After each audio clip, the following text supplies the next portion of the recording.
हल्द्वानी में 3 दिवसीय जौहर महोत्सव का आयोजन हो रहा है। यह आयोजन हल्द्वानी के एमपी इंटर कॉलेज ग्राउंड में हो रहा है। हर साल की तरह इस बार भी यहाँ पर काफी भीड़ देखने को मिल रही है और लोगों का मानना है कि इस तरीके के जो इवेंट होते हैं वो पहाड़ की संस्कृति को लोगों के बीच और युवाओं के बीच लाने में महत्वपूर्ण योगदान भी देते हैं। यहाँ कई तरीके के स्टॉल भी लगे हैं। वहीं पहाड़ से जुड़ी कई तरह की प्रस्तुति भी लोक कलाकारों ने दी है।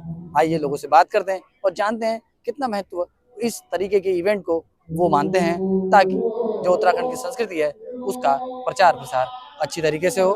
दूसरी ओर युवाओं के बीच भी इस तरीके के इवेंट जिज्ञासा पैदा करते हैं और वो भी इतिहास जानने की कोशिश करते हैं। इस तरीके के सांस्कृतिक जो कार्यक्रम होते हैं, जौहर महोत्सव हर साल होता है, तो कितना महत्वपूर्ण है हमारी संस्कृति को बचाए रखने के लिए और आपकी क्या भागीदारी रहती है इसमें? हेलो, मेरा नाम कविश नबियाल है।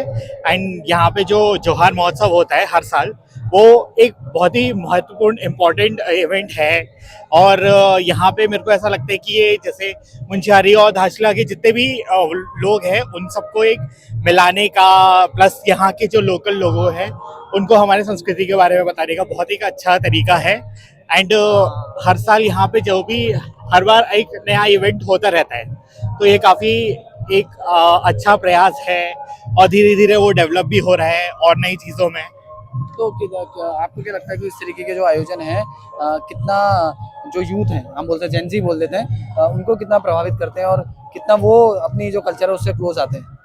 ये मतलब आजकल के टाइम के लिए तो बहुत ही ज़रूरी भी है, क्योंकि आजकल के जेंजीज बच्चे हैं वो पुराने टाइम को ले, जो पुराने टाइम पे जो हम लोग के जो ट्रेडिशनल ड्रेसेस वगैरह है या फिर कोई भी इवेंट वगैरह होता है तो उसके बारे में धीरे धीरे भूलते जा रहे हैं। तो एक अच्छा तरीका है कि उन लोग को दिखाने का, बताने का कि कैसे क्या चीज़ें अच्छा है। 3 दिवसीय जौहर महोत्सव चल रहा है, किस तरीके से देखते हैं और कितना जरूरी भी है कि साल में इस तरीके के जो हम बोलते हैं कि कल्चर प्रोग्राम है उत्तराखंड से जुड़े होने चाहिए?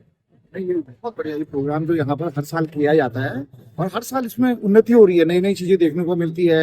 यहाँ पर जो लोग आते हैं हमारी संस्कृति से जुड़े हुए हैं, पहाड़ के लोग हैं जिन्होंने मतलब हम लोग अब हल्द्वानी आगे तो पलायन ही कर चुके हैं एक किस्म से लोग, तो उन लोगों ने जो चीज देखी नहीं होती है यहाँ पर लोगों को देखने को मिलता है।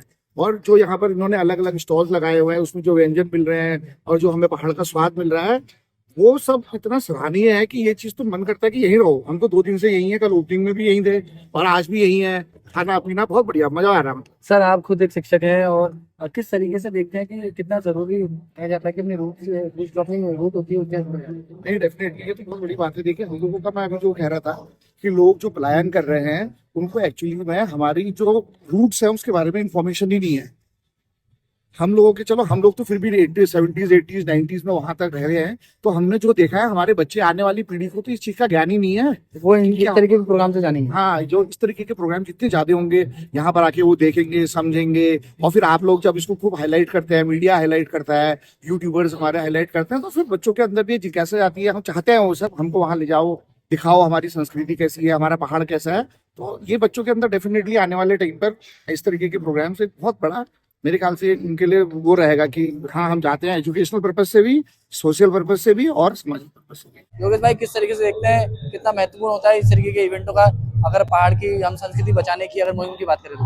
देखिए, 15 साल से जौहर महोत्सव हर वर्ष हल्द्वानी में हो रहा है और कहीं ना कहीं अपनी संस्कृति, अपनी वेशभूषा, अपनी चीज़ें, पहाड़ के उत्पाद, सबको एक बड़ा मंच देना है, बहुत अच्छी बात है।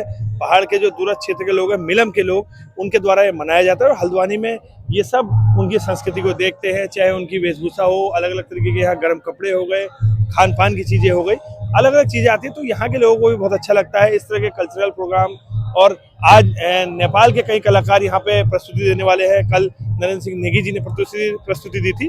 तो इस तरह के कार्यक्रम लगातार होने चाहिए, जिससे कहीं ना कहीं कलाकारों को भी एक मंच मिलता है और हल्द्वानी जो कुमाऊं का प्रवेश द्वार कहा जाता है, वहाँ के लोगों को भी एक इस तरह का अच्छा सांस्कृतिक कार्यक्रम देखने को मिलता है। तो किस तरीके से देखते हैं कि इस तरीके के इवेंट इतिहास से जुड़े लगते हैं लोगों को? हाँ बिल्कुल, ये इतिहास से जुड़े लगते हैं। पुरानी चीज़ें, पुरानी परंपराएं, पुराना रीति रिवाज और पुरानी वेशभूषा, जिसको आज सबसे ज़्यादा आदमी भूलता जा रहा है, क्योंकि नए रंग रोगन में, चकाचौंध में, दुनिया में सब पुरानी चीज़ें आदमी भूलता जा रहा है। तो इनका उद्देश्य यही है कि अपनी पुरानी संस्कृति को हम ना भूलें और आने वाली जो युवा पीढ़ी है उसे इसके लिए जागरूक किया जाए।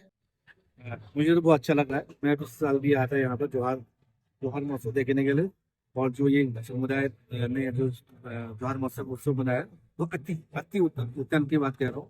और बाकी हमारा जो पहाड़ी कल्चर है, हमारे कुमाऊनी कल्चर है, हमारे कुमाऊं में अलग अलग टाइप के कल्चर है, तो सब मिलके एक साथ मिलके कल्चर को प्रोत्साहित कर रहे हैं। धन्यवाद आपके चैनल के माध्यम से। कुमाऊं की संस्कृति या पुरानी संस्कृति को बचाने के लिए ऐसे महोत्सव ही एक यादगार रहेंगे, क्योंकि आने वाली पीढ़ी को इन्हीं महोत्सवों के माध्यम से जानकारी मिलती है कि हमारे पुराने कल्चर क्या थे। तो इस जौहर महोत्सव में देखने को मिल रहा है कि जो बहुत सी पुरानी चीजें हैं उनका और हस्तशिल्प और जो नए समूह हैं वो कैसे काम कर रहे हैं, उसका मतलब मैं कह सकता हूँ कि पुराना और नया सिस्टम का पूरा इसमें दृश्य मिलता है।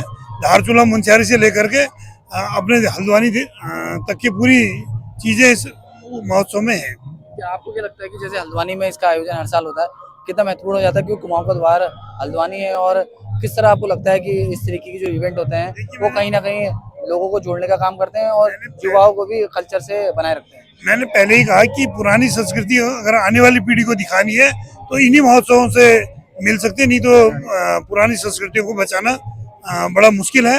लेकिन जो जौहर महोत्सव है, यहाँ जो हमारे कुमाऊनी या गढ़वाली महोत्सव होते हैं, उनमें हमारी पुरानी संस्कृति की और हमारी सभ्यता की झलकें आज भी जीवंत है।